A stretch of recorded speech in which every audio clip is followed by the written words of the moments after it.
Eto, good day mga bro. Meron po tayong gagawin na TV. Ang brand niya ay MyView na 50 inches.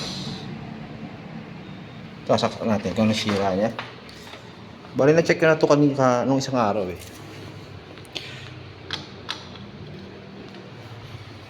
Ayan o, kita nyo guys. Yung standby niya, naka-standby lang siya no. Pag ino natin dito. Oh.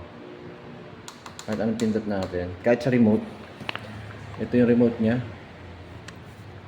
Pakita ko sa inyo yung gumagana yung kanyang power. Ayan o. Pag inano natin, ayaw mag-on. Ngayon, ayaw mag-on no. Ang gagawin natin, try natin tong si programmer kung masusolusyonan niya yung problema. Bali nabuksan ko na ito kahapon. Tama naman yung mga voltahe. Ito yung gagamitin natin pag programmer. RT809. So bali setup ko lang muna. Kapit ko lang muna yung mga ano niya, mga cord. Bali dito tayo magkakabit ng ano, yung port, VGA port. Papunta rin sa ating programmer. Ito mga bro, bali nakasaksak pa yung ano, ating programmer dito sa likod.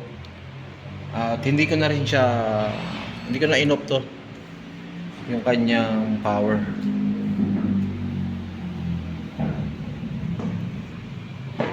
So yan, milaw na yung programmer natin. Tingnan natin kung matatanggal yung kanyang, kung mababasa niya yung ano, yung memory nitong MyView na TV. Ano, programmer.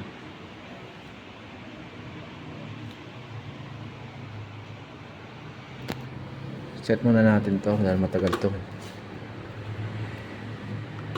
Sa RT09.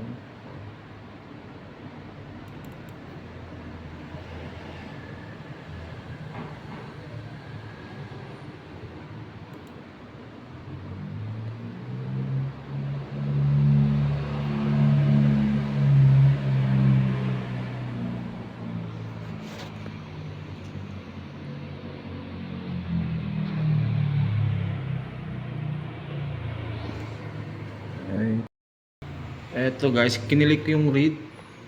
Bali yan, nag-loading na siya. Makapansin nyo rito sa programmer, yan. Blinking siya.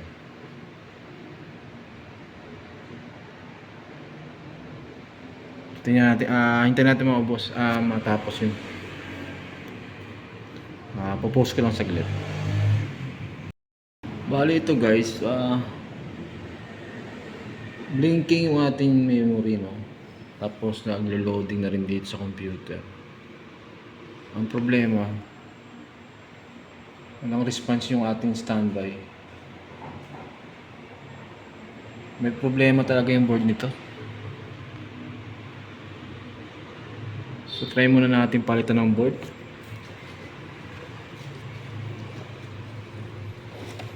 Ito guys, oh. Yung board na ipapalit natin dito sa TV. So wala siyang response dito eh. So dapat sasabay na rin yan, blinking. Either na may problema yung kanyang memory, kaya ayaw mga ganun, power on. So bali, hintayin na lang natin itong ano matapos. Hintayin ko lang matapos to. Ito mga bro, bali sukatan muna natin ang voltahe, no? Ito muna yung una, yung regulator. 3.3, kabila 1.8,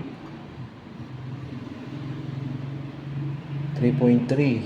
So ito lang yung 1.8. Itong nasa malapit dito sa kanyang socket papuntang LVDS. So tatanggalin ko muna to, testing natin itong isa.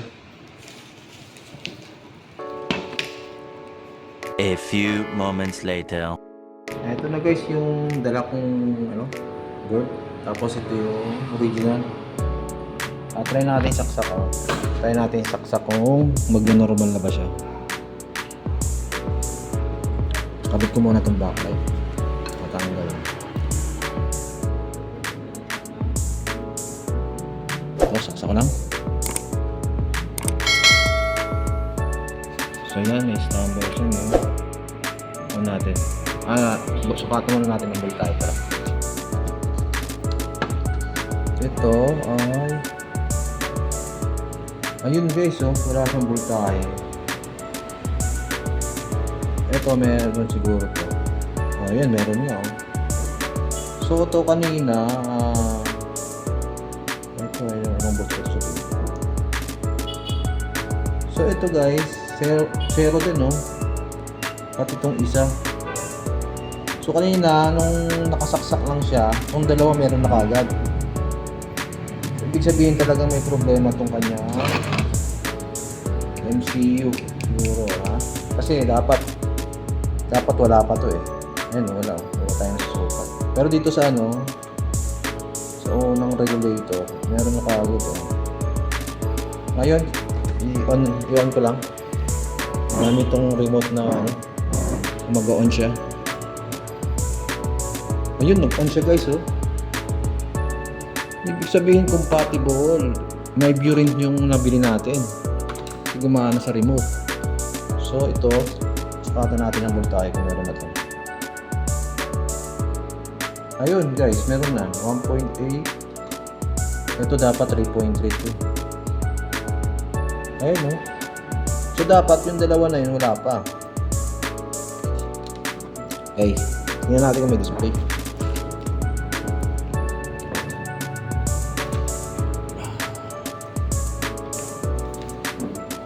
Ang problema ngayon, walang backlight. Wala siyang backlight guys. May problema pa yung backlight niya. Dapat i-ilaw to dito Wala Tingnan natin kung may 12 volts dito sa niya. Sa supply sa panel. Tingnan muna natin.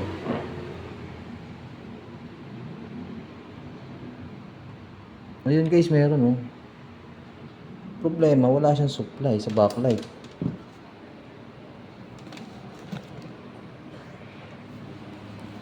Hindi rin natin makikita to kasi nga hindi gumana yung backlight.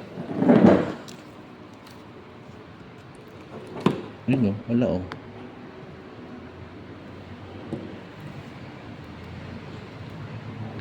Bali, check ko muna yung backlight niya.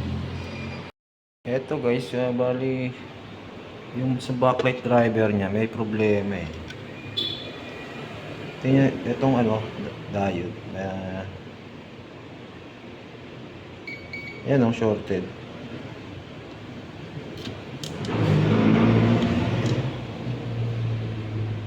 Yan, shorted siya. Nahirapan ako i-test.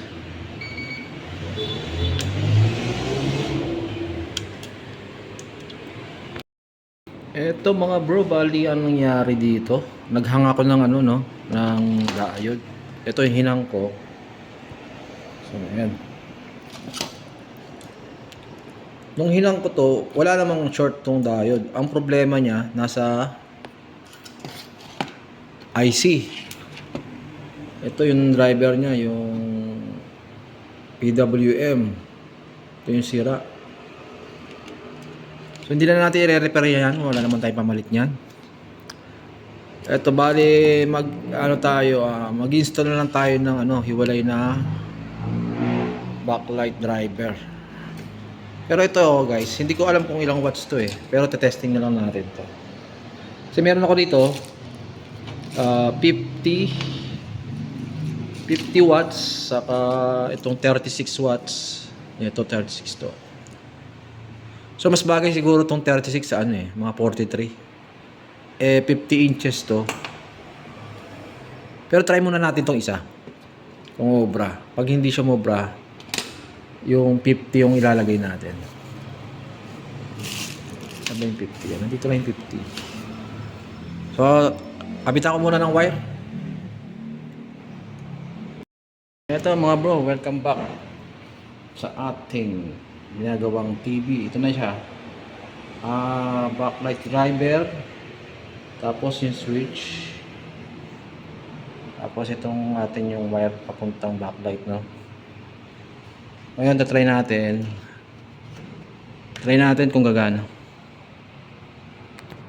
Saksa ko na.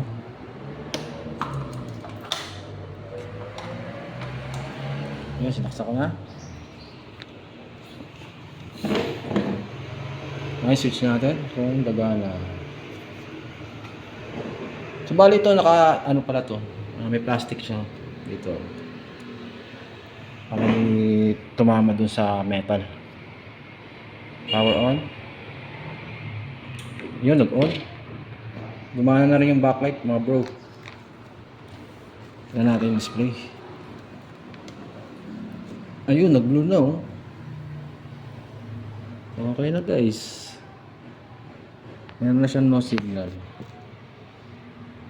Okay na. So, kaya nung backlight natin, oh. Bali, yung output pala nung ano niya, 105. Yung backlight output niya, no? Yung load nitong ano. Yung pinaka-load nitong backlight natin, 100 volts. So, sasara ko lang. Tapos, testing. Ito na guys, bali nasara ko na. Kaya ito, testing natin. Ayan, meron na siyang standby light. And then on. Ayun, nag-green na. Nag-switch na rin yung ating ano. Yun o. Okay. Perfect. Malinaw yung kanyang backlight naman, oh. Mukhang match naman yung kanyang backlight driver. So, wala tayong ano. Wala tayong TV TV Plus. Yung ano. Wala tayong pagkakabitan dito. So, hanggang dito na lang po yung video natin and thank you for watching. Okay. Okay na, salamat. And don't forget to subscribe to my YouTube channel. Nandito na lang po.